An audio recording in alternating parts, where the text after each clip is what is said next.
देखी जा एगो गुरु बहिना के संगे बड़ा बरियार घटना घटल बा। कैसे?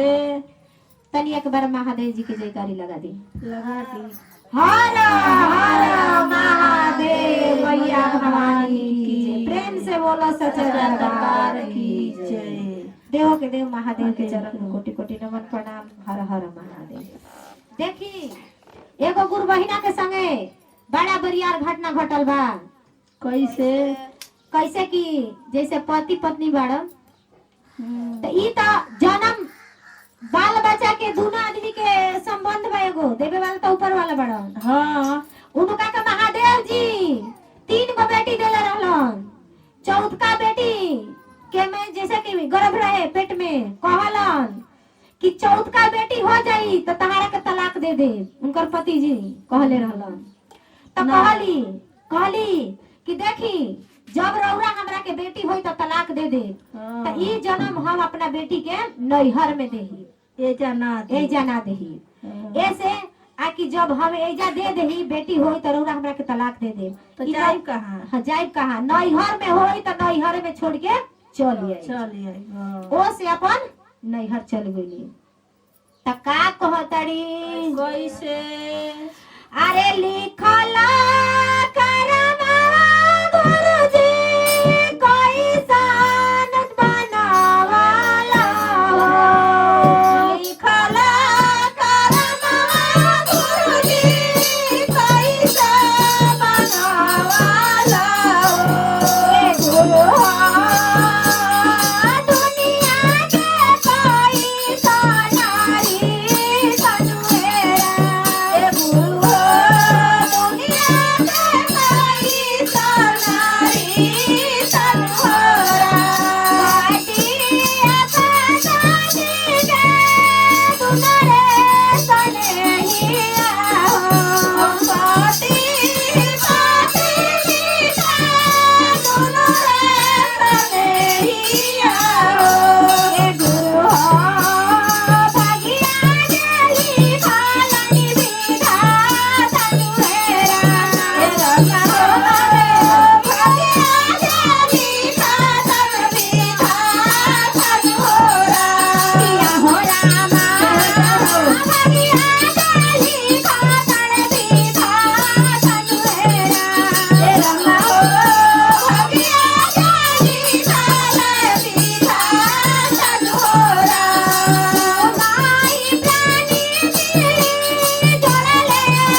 चलिए जाई कि ओका फिर बेटी पैदा भइल बिया हमरा के पति जी ना रखी हन का करली कि एगो खांची बिनवा से खांची बिनवा के आ ऊपर ले ढक्कन बिनवा के आ वही खांची में लड़की के क के आ गंगा जी में दहवा देहली ओढ़ा के जात जात कुछ दूर गइल खांची दहत दहत मछली के पावे खातिर अब लड़की के हरा हां मछुआरा मछली मारत रहे ओ मछुआरा देखलस त ढक्कन उलटलस में खूब सुंदर लड़की कहलस कि ओ हो हमरा के महादेव जी लक्ष्मी भेजले बड़न देखी उहा मछुआरा के नसीब में उ लड़की न रहे मछुआरा उठावलस धइलस अपना नाई पर उघारलस त आ बस चील आइली उड़ल बस उठा ले आ दोनों घोड़े में उनका के टंगले टंगले ले अपना फेड़ा पर चल गई त का कहतड़ी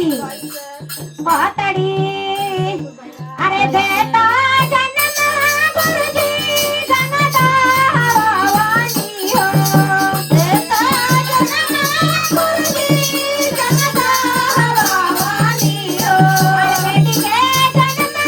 गुरुजी गंगा भवानी हो देहला जन्म गुरुजी गंगा भवानी हो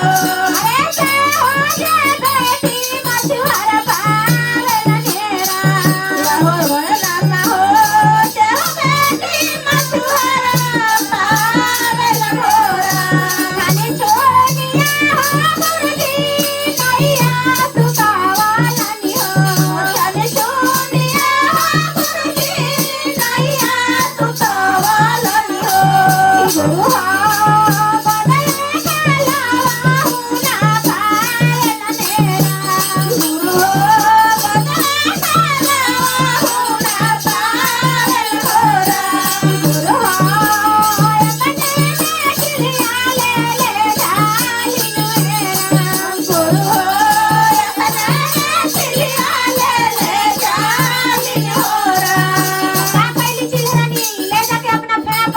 घोड़ीला में जहाँ रख रही तहाँ आ उनकरा के का करस ना कि उड़ल उड़ल जास केहू के छत पर उनका जो कपड़ा पसारल रहे त लिया के उनका के ओढ़ावस पहनावस उनका के कहीं गौशाला में से दूध लिया के पियावस जियावस वैसे ही गर्त कर उनका के पोस पर के सियान कर देहली जवान को दिया कहली कि एक घोड़ीला में से तू निकली ह जान इतना उ लड़की सुंदर रहली केहू ले ली केहू तारा के ले ली तो हम कहाँ जाई हां अब गुहा चीज उनके भरोसे रह गईली त का कहली कि एक दिन के बात भई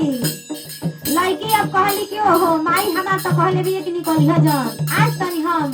दुनिया के मौज मस्ती के चलते रंग में तनी रंगा लेके हां का कहली कि फेड़ पर उतर के आ दोनों गोड़ लटका के बैठल गई हां बाल रहे उनकर बहुत बड़का बड़का आ सुंदर आई उतने रहे नीचे लटक गई ओही रास्ता से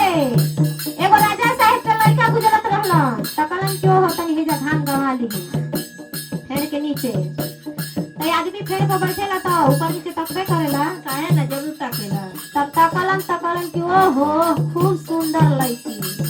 जाके राजा साहब के लड़का घरे आठना बिठान डाल दिहलन हम उनके लिए शादी कर का कहतड़ अपना मम्मी से अरे देखनी तो देखनी मामी देखनी लड़की हो देखनी तो देखनी मामी देखनी लड़की हो अरे बनवे में धुइया मार लिए राम बनवे में धुइया मार लियो राम हम उनके से बिया हनुएरा हम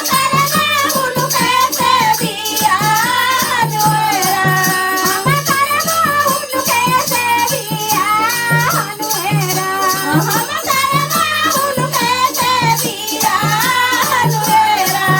कहलन की बतावा कि तू राजा महाराजा होके आ एगो वन झाड़ में लड़की कहाँ तो भटकती ओकरा ले बियाह करबो कहलन कि हां शिकायत होई कहलन कि हमरा खातिर उ है जे कुछ बन के आइल होखस हम जब शादी करब त उनके से करब एगो बहिना केहू के नसीब में नहीं खे जानल कि केहू के 5 गो बेटी हो तो ओकरा कौन में काली फल बा खलबा ना घबराए के चाहिए त देखी उनकर माई बाबू जाके का पूछताने ओह लड़की से का पूछा तारे अरे के ये तो हर माता हुए कई तो हर पिता हो कई तो हर माता हुए कई तो हर पिता हो ये बाबूनी कौन करनवा जंगल में रहे लुहेरा ये बाबूनी कौन करनवा जंगल में रहे लुहेरा तारी लड़की अरे नहीं हम माता जननी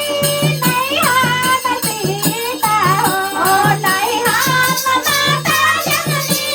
नहीं हम सीता हो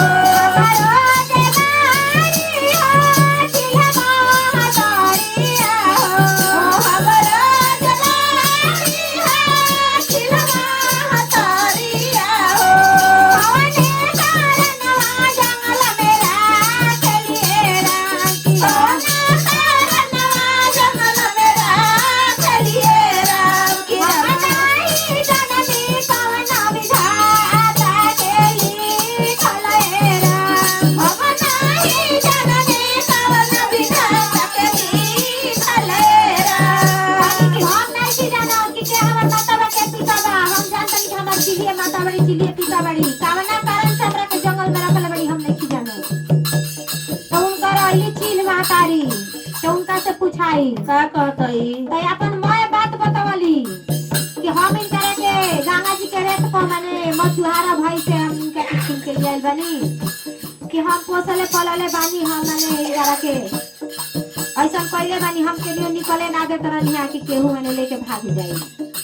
ऊ राजा साहब के लइका अब उनकरा के खूब धूमधाम से बियाह कइलन खूब धूमधाम से ले गइलन अरे